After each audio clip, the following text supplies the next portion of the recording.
Okey, bismillahirrahmanirrahim. Assalamualaikum warahmatullahi wabarakatuh. Bertemu lagi kita untuk meneruskan lagi subtopik 3.1 ni 3.1C. Okey, so ini harap-harapnya slot yang terakhir lah untuk 3.1 ni. Sebab lepas ni kita akan pergi kepada 3.2 dan 3.3. Okey, masih lagi dengan hukum kegravitian semesta Newton 3.1. Okey, kita teruskan dengan sub yang seterusnya. Ia berkaitan dengan daya memusat. Okey, daya memusat dalam sistem gerakan satelit dan planet. Okey, rajah 3.13 menunjukkan 3 kedudukan bagi sebuah satelit yang sedang mengorbit bumi dengan laju seragam. Laju seragam. Dia sedang mengorbit bumi. Ada 3 satelit yang berbeza lah. And then disuruh kita perhatikan arah halaju satelit di setiap kedudukan satelit itu. Jadi setiap satelit ni mempunyai halaju dia yang tersendirilah.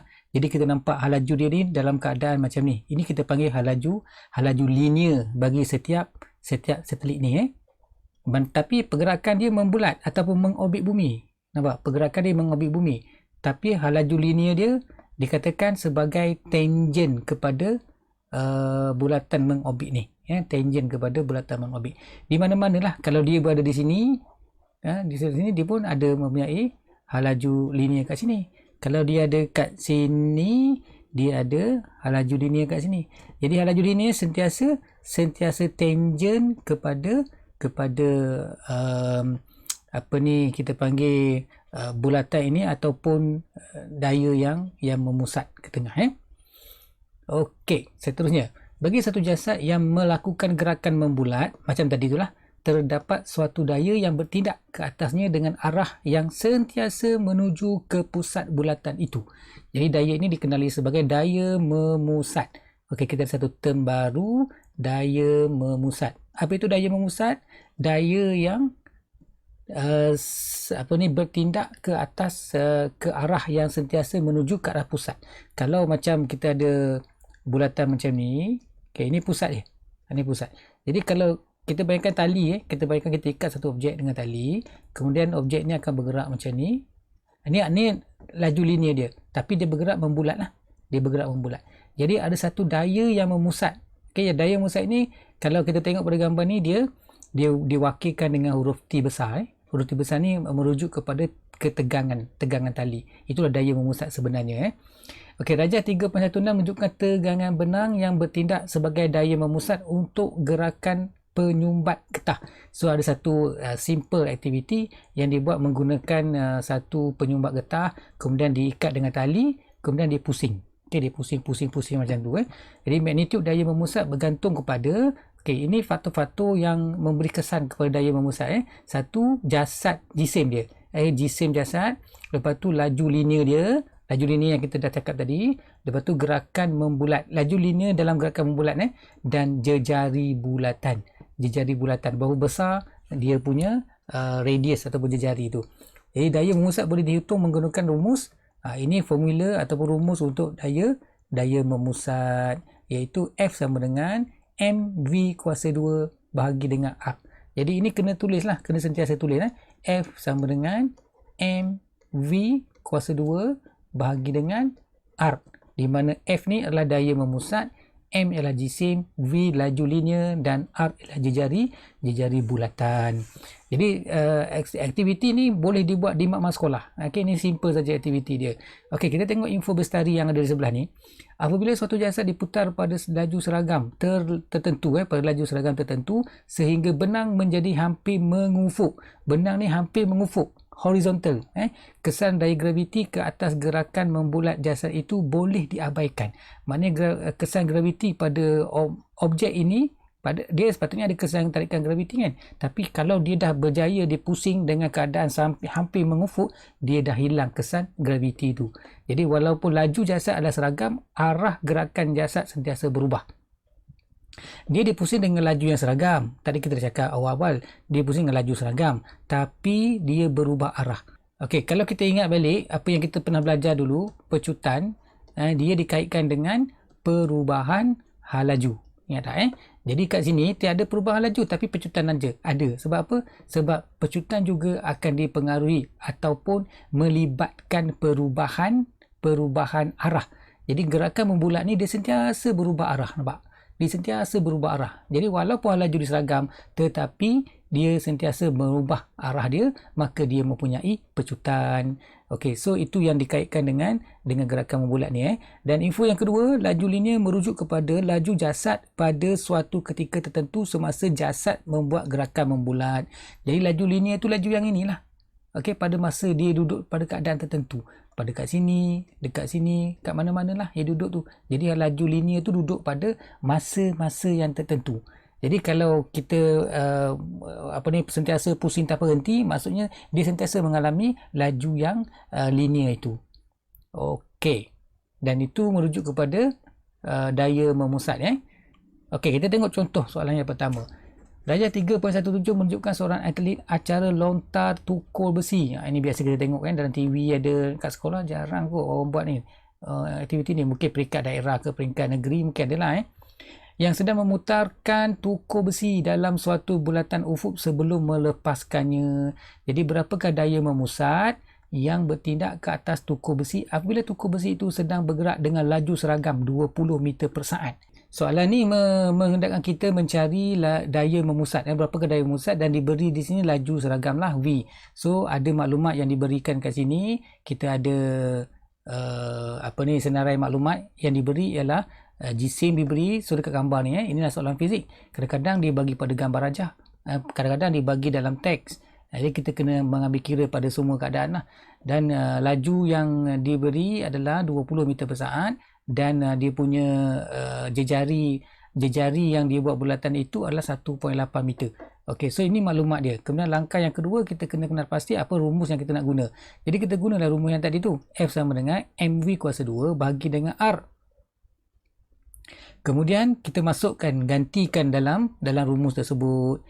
Jadi F sama dengan mv kuasa 2 bahagi dengan R. So kita ada M, kita ada V dan kita ada R. Dan kita dapatlah dia punya daya memusat untuk orang ini orang atlet ini melontarkan dia punya tukul besi itu. Jadi seperti biasalah, markah yang pertama dibagi untuk masukkan nilai gantian dan markah yang kedua untuk jawapan yang betul dengan unit yang betul. Okey, kita tengok seterusnya.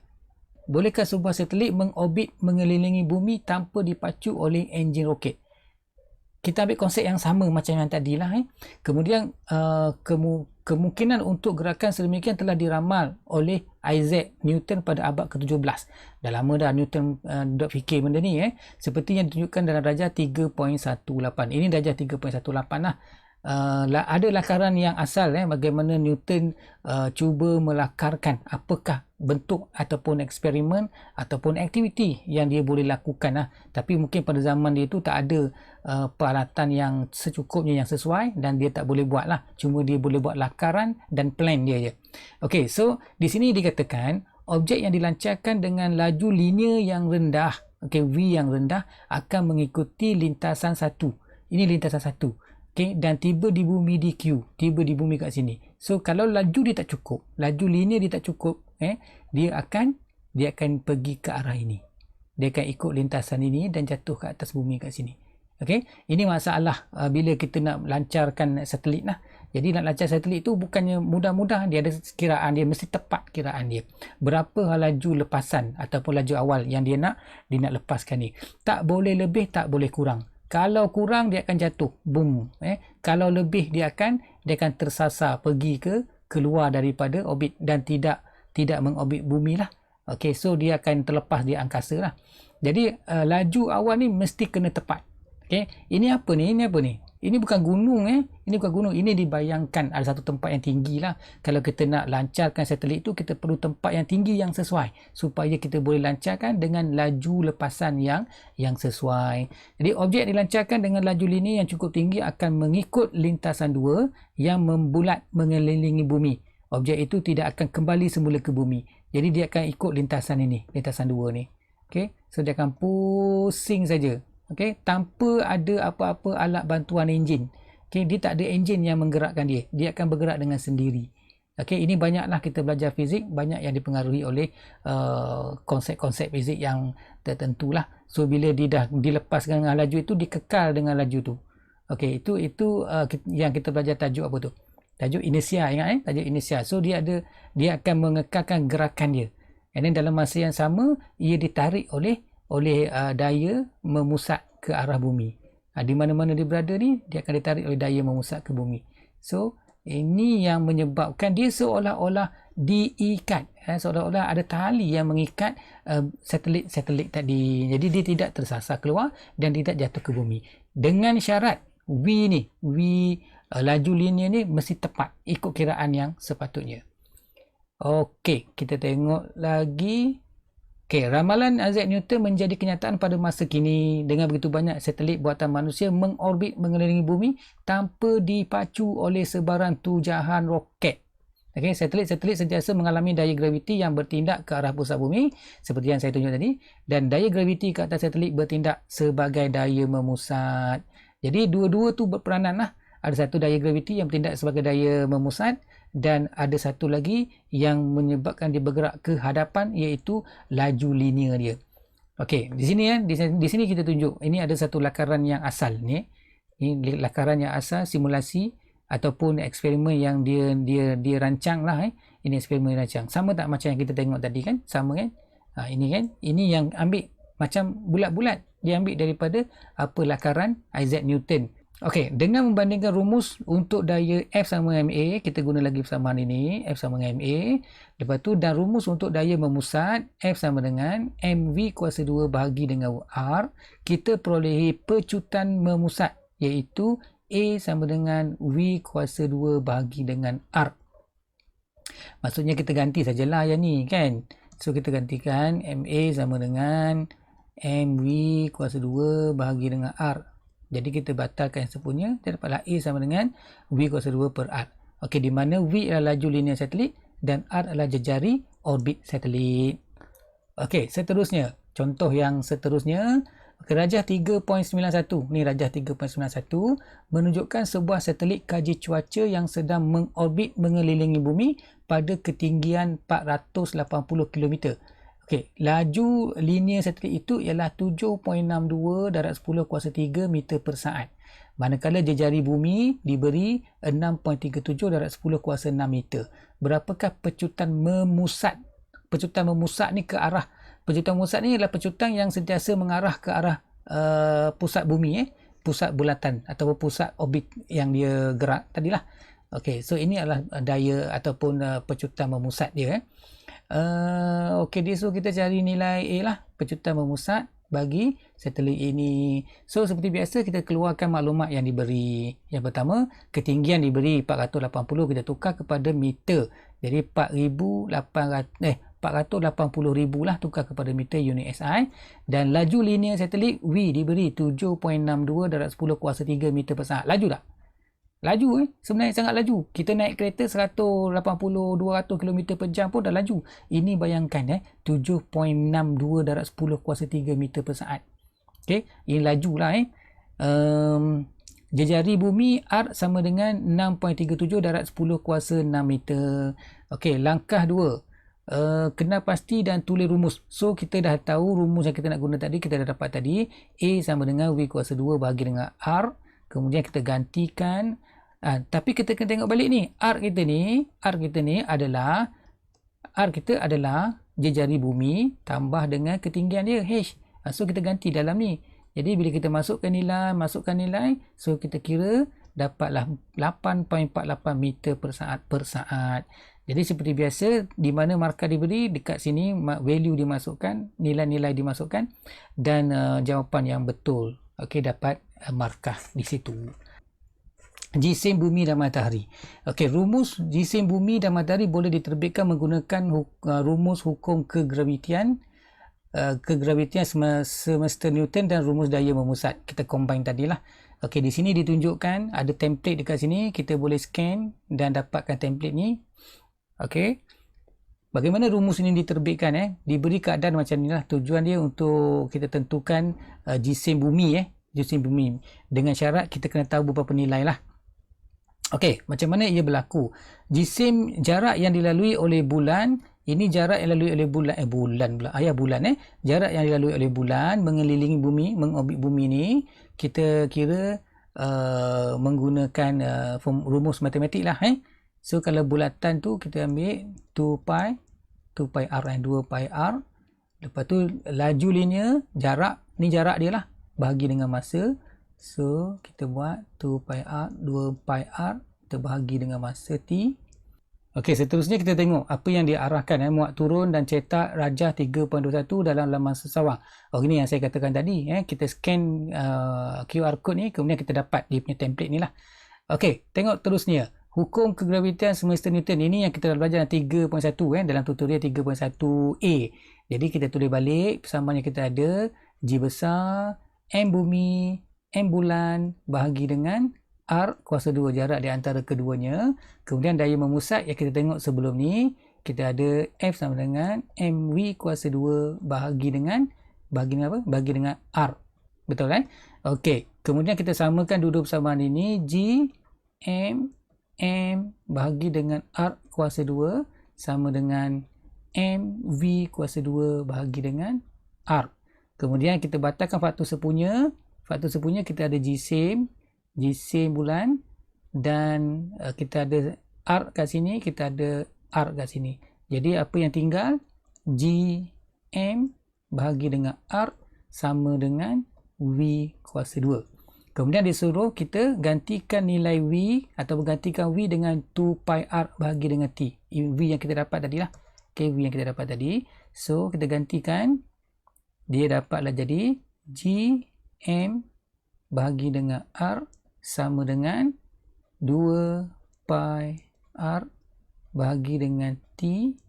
Ni jangan lupa ada kuasa 2 kat sini. Okey. Kalau kita nak permudahkan kat sini, 2 pi R bahagi dengan T kuasa 2 ni, dia jadi 4 pi kuasa 2 R kuasa 2 bahagi dengan T kuasa 2. Okey. So dapat tak gambaran tu? Jadi kita susun semula supaya M menjadi tajuk. Jadi M jadi tajuk ni. Jadi yang lain semua kita bawa ke arah sini.